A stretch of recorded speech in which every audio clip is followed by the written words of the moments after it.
Good morning po sa lahat. Pasensya na, nagising ko kayo ng maaga ha.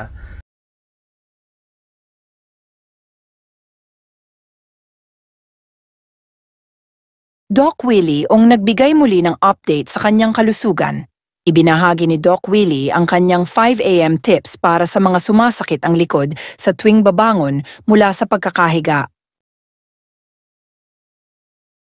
Ibinahagi din nito na bumalik na ang kanyang timbang at unti-unti nang lumalakas ang kanyang pangangatawan. Ngunit sa pag-aamin ni Doc Willie, mayroon pa siyang 2 chemo sessions na kailangang paghandaan. Dahil sa chemo ay nanghihina ang kanyang katawan, isa din ito sa dahilan kung bakit hindi siya nakakapagbigay ng update sa kanyang mga followers.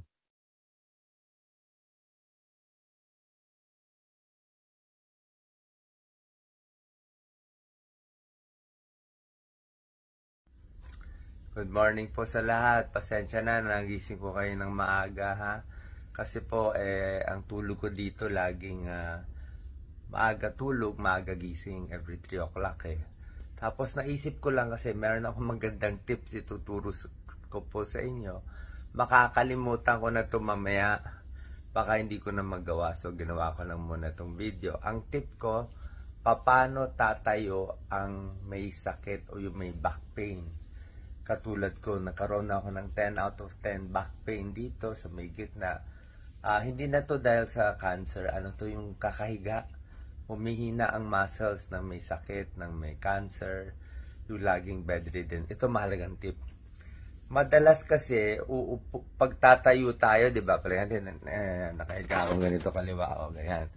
Tatayo ako pag ganito, di ba? Ganyan. So araw-araw, pag ganito ako tumatayo, pag ganito ako humihiga, ang tulog ko, nakakanan lagi. Pag ganun pala, yung mga muscle na ginagamit ko, lagi sila nai-strain, napapagod sila. Kaya ang gagawin ko ngayon, minsan, pag masakit na likod ko, iikot na siya dyan sa kabila. Sa kabila naman ako umiikot. Ay ikot to the right side bago ako tatayo. Yan. Pasensya na po na medyo nanginginig kasi yung kamay ko, hindi ganun ka-stable. So ganun po. Ibig sabihin, wag laging kaliwa ang higa, minsan kanan naman, para hindi mapagod yung muscle. Ngayon, nawala na yung sakit ng muscle ko. Kung saan masakit, ipapahinga, yung iba namang muscle gamitin. Minsan sa pagdumi, sa pag-iri din. Pag-iri kasi madalas nakaganyan yung kamay ko, nakababa.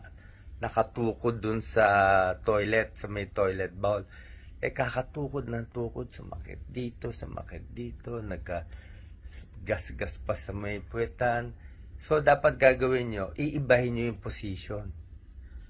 Okay? Tsaka sa pagdumi, napakahalagang tips. Sa anal fissure, yung masakit, yung mga sakit ko, mga 10 out of 10 pain, dapat lang po, relax lang. Huwag ipitin ang dumi, relax lang. Mental, i-relax yung pagdumi, i-relax yung pagbuka ng puwet para paglabas, hindi sobra-sobra sakit. Masakit pa rin, pero magiging mas masakit pag inipit at inipit nyo yung dumi.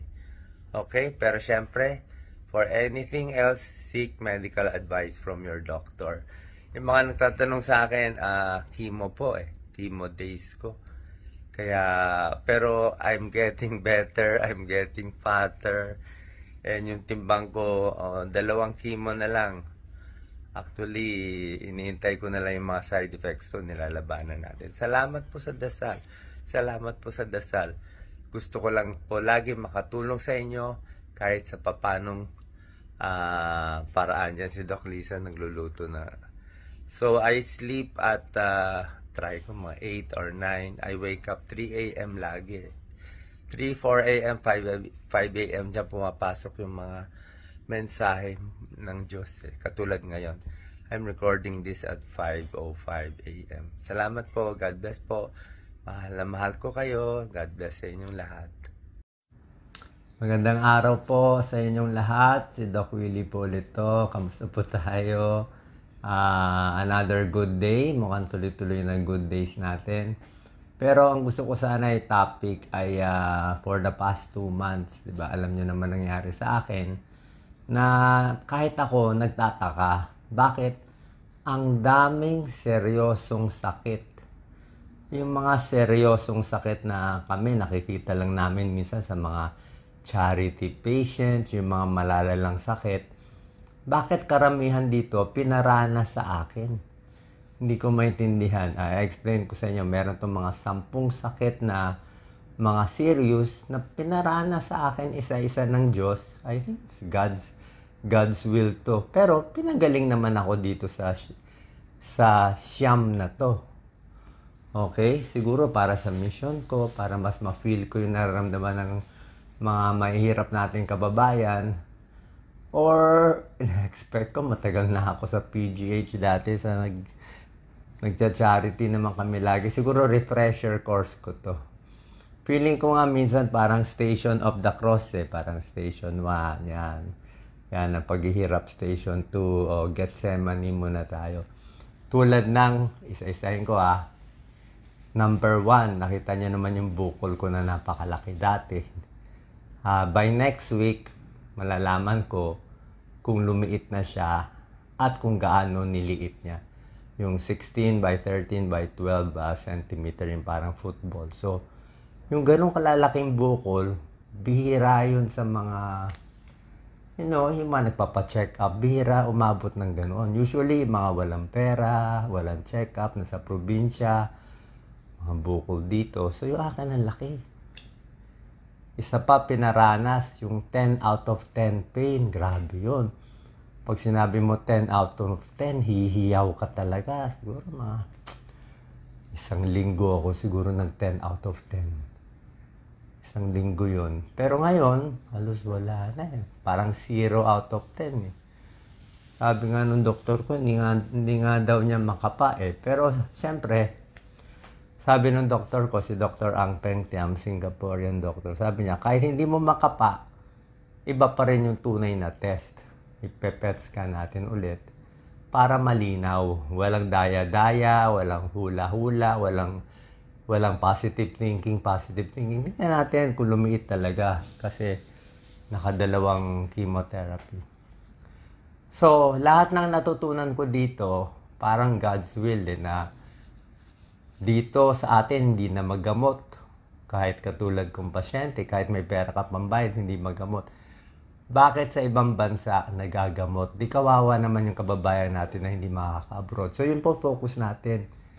Diba? Kaya tayo tumatakbo para nga pag lampasan natin to, paganda natin konti yung healthcare sa Pilipinas. Siyempre, boring naman kung puro high blood lang gagamutin natin.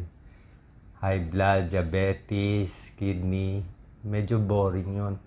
Dapat yung mga ganitong malalang sakit, yung mga bukol, yung mga cancer, yung kasing lala nung sakit ko, yun ang dapat pinapagaling natin. Hindi pwede yung, ay si tatay, si nanay, nagka-cancer na, hopeless na. Hindi ganoon. Dito walang hopeless.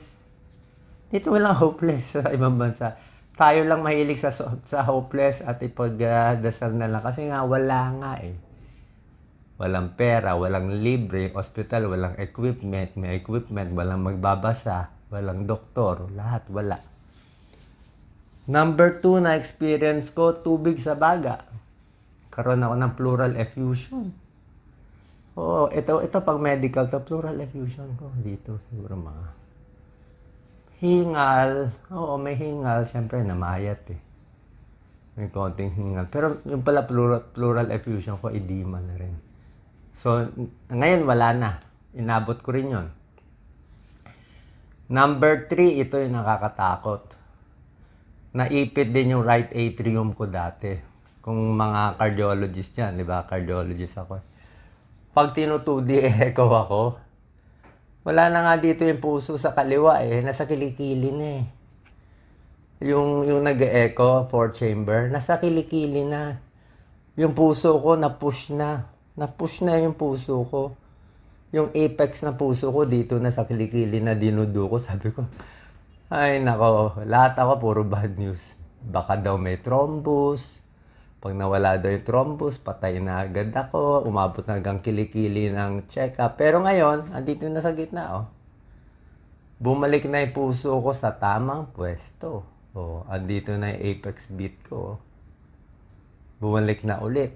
Tapos yung bukol na nandito sa gitna, halos wala na eh. Ewan ko saan nagtago. Baka may ibang tinaguan siya, hindi ko alam. So naramdaman ko rin yung pisang right atrium at galit na galit. Yan o. Wala na kayong makita. Diba? Dati barado yan. Kita mo hanggang ganito eh. Ulo ko nga, gumagano-gano na nga yung ulo ko kasi sa lakas ng pump eh. Dito na lang pumapasok yung dugo ko. So yun, gumaling din. Yung paa ko, chinek nila for deep venous thrombosis. Halos di na nga daw gumagalaw yung blood flow. Pero ngayon, tawag sa akin ng doktor ko, skinny legs na eh. Skinny legs. Gusto niya payat na payat. Nawala kasi sa akin, 22 pounds. 165 pounds, 143, 145 lang ako. Number 4, nabarahan din yung esophagus ko. Diba sinabi ko? Kita niya naman, di ko malulun yung tubig dati, diba? Hindi gamot. Ngayon, okay na eh. Nawala yung bara. Nawala yung bara. Number 5, ito nakakainis. Binarahan pa niya yung inferior vena cava sa mga nurse. Alam niyo to, inferior vena cava. Lahat ng dugo sa paa, binti, kalahati ng tiyan, inferior vena cava. Binarahan pa nitong bukol na napakagaling. Diba? Kaya yung paa ko, hindi na nawawalan ng manas hanggang tiyan. Kaya nakita niyo yung mga ugat. Pinakita ko sa inyo yung ugat sa tiyan ko. Diba? Galit na galit. Ibig sabihin, hindi na makabalik yung dugo sa puso, dito pa dadaan. Galit na galit, azygous veins. Gumaling na rin. Number 6, yung sinasabi kong manas. Yung manas ko hanggang leeg. Diba? Kita nyo yung manas. So, gumaling din. Number 7, lumampas din ako sa sepsis. Sabi ko, God, Lord, binigay mo na lahat ng sakit. Binigyan mo pa ako ng sepsis. Ano ba to? E. coli? Dugo. Ang dugo, nagkaroon ng bacteria, kalat, bagsak blood pressure, white blood cell ko, 0.36. Nabuhay pa ulit. Sabi ko, ano ba to? Pinapa-experience sa akin lahat eh. May picture nga ako, naka-Trendelenburg ako eh. Naka-trend eh. Hindi ko lang alam. Basta may nagbubulong sa akin kailangan ihiga mo yan. Taas mo yung paa mo. O yan, susunod naman ako. Or minsan sasabihin ako, marami kang dumi na nakabara, kailangan tanggalin mo yung dumi.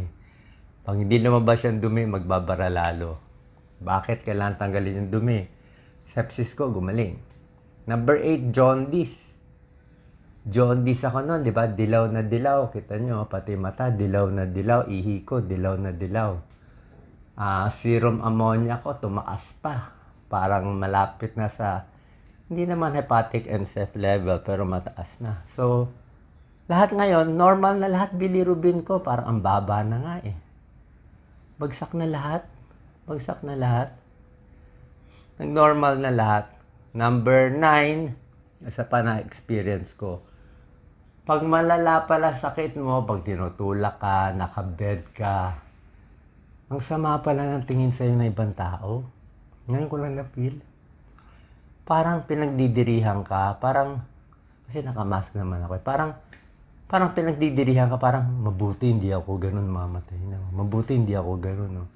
Nafe-feel pala na pasyente yun. Na pag nakaratay siya, tapos nakatingin yung ibang tao na parang, ay kawawa, buti siya, hindi ako. Mabuti siya, may sakit, hindi ako. So, masakit pala yun. Masakit pala yun na pinagdidirihan ka ng ibang tao.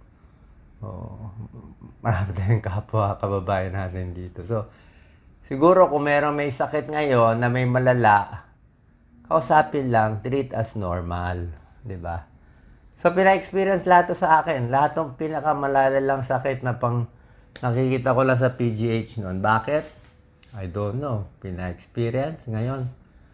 Ngayon, konti na lang problema ko. Meron pa konting manas na inaayos. Konting mga test, mga chemo side effects na lang ang mga inaayos ko. Siyempre may side effects yung chemo.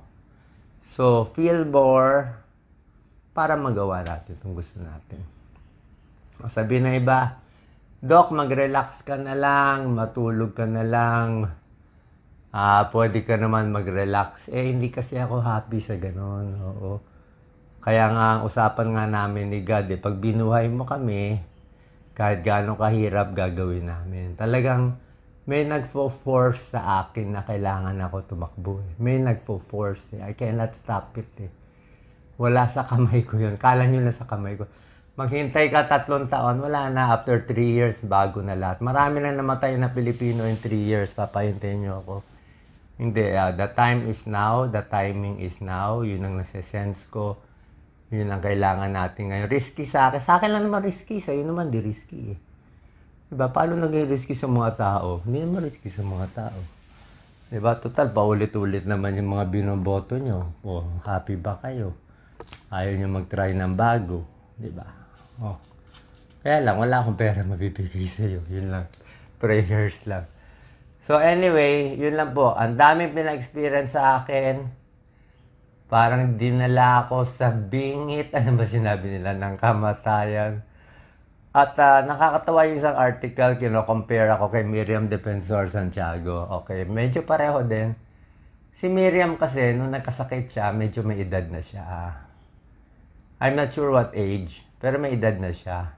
Ako, 60 pa lang ako 60, 61 So, ang 60 years old, na may cancer, bata pa yun, may laban pa yung katawan nun Compared syempre sa isang 70 o 80 na may cancer, mas hirap na labanan na nakukuha nyo. Diba? Mas hindi na ganun kalakas. Kaya swerte din ako nakuha ko early. Tsaka kung God's will talaga to, na mamulat lang mata ko, mamulat lang mata ng tao, I always think of it as like that. Kasi yun talaga nasa essence ko. Tsaka yung kay Miriam, tinago niya yung sakit niya. Hindi niya pinaalam sa tao. Sinabi niya against human rights daw. Sabi ko, kung ano-ano, kung positive, negative, di sama-sama tayo. Ayoko ng sinungaling. Never ako nagsinungaling. Hindi ako magsisinungaling. Kahit nakapasok tayo sa Senado, hindi ako magsisinungaling. Kailangan malaman natin yung tunay. Diba? Masagasaan ay masasagasaan. Kasi, puro na sinungaling Di mag-try tayo ng honest. Malay nyo, mas maganda. Diba? So, yun lang po. Thank you so much. Lahat to, iniisip ko para sa inyo. Sabi nga ni Doc Lisa, mas priority ko pa yung tao. Bakit daw mas priority ko pa yung bayan kaysa sa pamilya ko? Simple lang Pamilya ko may kinakain naman Pamilya ko hindi naman nanlilimos Diba? Okay naman sila Okay naman maghirap sila konti. Yung mga tao, walang kalaban-laban mga pinupunta ko sa probinsya. Ano ba, paano ko ba aangat kung di internet wala, 'di ba? Saan ka hanap magandang school? Wala kang pera, walang libre. 'Di ba? Walang pamasahe. So ang hirap umangat. Kaya ang ginagawa natin to para maangat konti yung kababayan natin. Tapos kung ano lessons natutunan ko dito by force sa ibang bansa at pipilit natin i-apply sa atin. Salamat po. God bless po. Thank you.